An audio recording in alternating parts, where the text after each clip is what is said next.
Assalamualaikum warahmatullahi wabarakatuh. Yang terhormat Ibu dosen pengampu mata kuliah biologi sel dan molekuler serta teman-teman sekalian yang saya banggakan. Perkenalkan kami dari kelompok 5 kelas biologi C angkatan 2024. Sebelumnya topik yang akan kami presentasikan adalah aplikasi biologi sel dan molekuler dalam bidang farmasi. Sebelumnya izinkan kami memperkenalkan diri dengan saya sendiri, Alivia Salwa Widianti dengan NIM 240302444060 dengan rekan saya Lita Nur Aziza dengan NIM 240302444048, Laili Fadila Arisanti dengan NIM 240302444064, Salsabil Ahmad Zakaria dengan NIM 240302444075, dan Dwi Sinta Amelia Putri dengan NIM 240302444078. Biologi sel dan molekuler mempelajari serta molekul penyusunnya seperti DNA, RNA, dan protein, beserta interaksinya. Dalam bidang farmasi, ilmu ini sangat penting karena menjadi dasar pengembangan terapi modern yang lebih spesifik, efektif, dan aman. Melalui pemahaman mekanisme penyakit di tingkat sel dan gen, peneliti dapat menentukan target obat dan merancang terapi presisi dengan efek samping minimal. Penerapannya mencakup pengembangan obat epigenetik, terapi gen, antibodi, terapeutik, protein degrader, protek, dan vaksin kanker.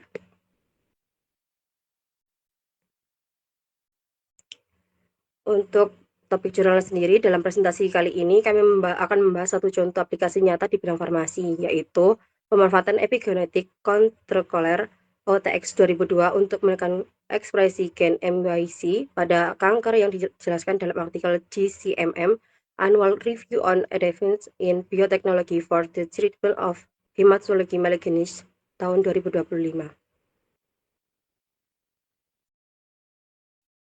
Selanjutnya ada aplikasi. Yang pertama ada mekanisme kerja pengendali epigenomik. mRNA yang mengkode EC dikapsulasi dalam LNP dan masuk ke dalam sel melalui endositosis. Setelah keluar dari endosom, mRNA diterjemahkan untuk menghasilkan protein fusi, yaitu EC. EC mengandung domain pengikat DNA spesifik dan efektor epigenomik yang mampu mengatur ekspresi gen melalui pemanfaatan berbagai bentuk modifikasi epigenetik, termasuk metilasi DNA dan asetilasi histon. Setelah diterjemahkan, EC dipindahkan ke nukleus dan menuju ke IGD target. Di IGD, EC akan melakukan modifikasi epigenetik yang diinginkan pada sekuens spesifik, yang dikenal sebagai kode pos epigenomik. LNP, nanopartikel lipid, mRNA, messenger RNA, EC, pengendali epigenomik, IGD, domain genomik terisolasi, CTCF, faktor pengikat CCTC. Selanjutnya ada mekanisme kerja DOC 1021. Vaksin ini terdiri dari penggabungan sisi pasien dengan antigen tumor dan mRNA, baik secara internal maupun eksternal, yang dikenal dengan double loading yang mensimulasi infeksi virus. Antigen yang cocok pada MHC kelas 1 dan 2 memulai serangkaian peristiwa termasuk polarisasi di CTH1 dan peningkatkan respons CD8+, yang selanjutnya dimediasi oleh pelepasan aminoasil TRA sintetase kompleks interacting multifungsional protein 1 dan sitokin proinflamasi dan imunoregulator.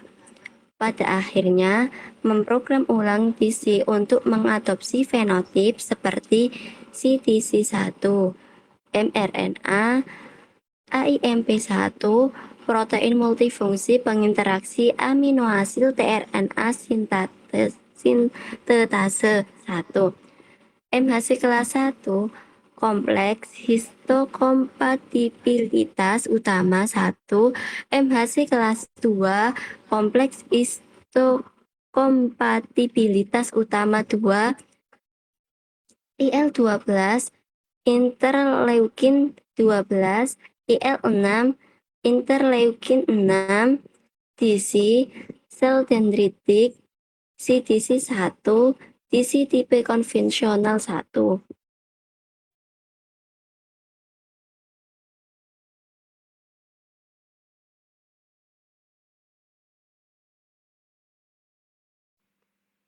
Selanjutnya ada biologi sel dan molekuler di bidang farmasi.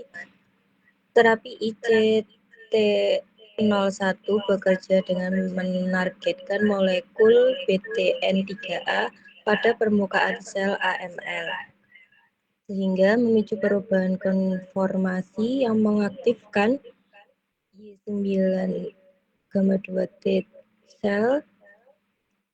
Sel imun ini kemudian membunuh sel AML melalui pelepasan granzim dan perforin yang diperkuat oleh aktivasi NK sel dan CD8+ T sel melalui reseptor NKG2D dan DNAM1.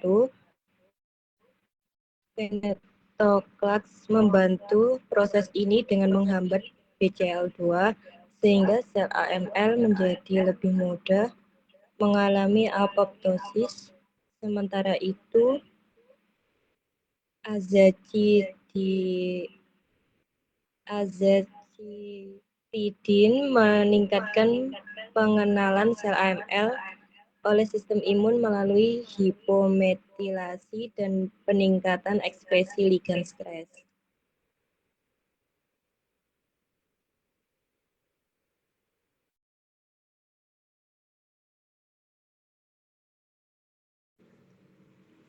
Untuk manfaat, yang pertama adalah memungkinkan identifikasi target obat secara spesifik. Yang kedua, membantu memahami mekanisme penyakit hingga tingkat sel dan gen. Yang ketiga, mempercepat proses penemuan dan pengembangan obat baru.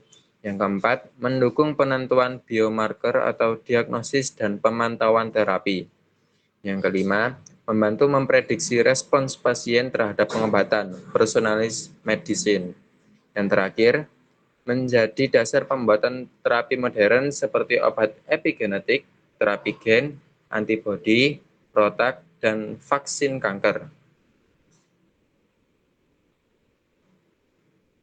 Kesimpulannya adalah biologi sel dan molekuler memiliki peran penting dalam bidang farmasi karena memungkinkan pemahaman penyakit hingga tingkat gen dan sel. Melalui pendekatan ini, berbagai terapi modern dapat dikembangkan dengan lebih spesifik, efektif, dan aman. Beragam aplikasi seperti Epigenomic Controller OTX 2002, vaksin berbasis dendritic cell, DOC 1021, serta terapi imun ICT01 menunjukkan bagaimana manipulasi mekanisme seluler dan epigenetik dapat menekan ekspresi gen penyebab kanker, meningkatkan respon imun, dan memperkuat efek anti-leukemia. Melalui pendekatan ini, berbagai terapi modern dapat dikembangkan dengan lebih spesifik, efektif, dan aman, serta membuka jalan menuju pengobatan yang lebih personal dan presisi.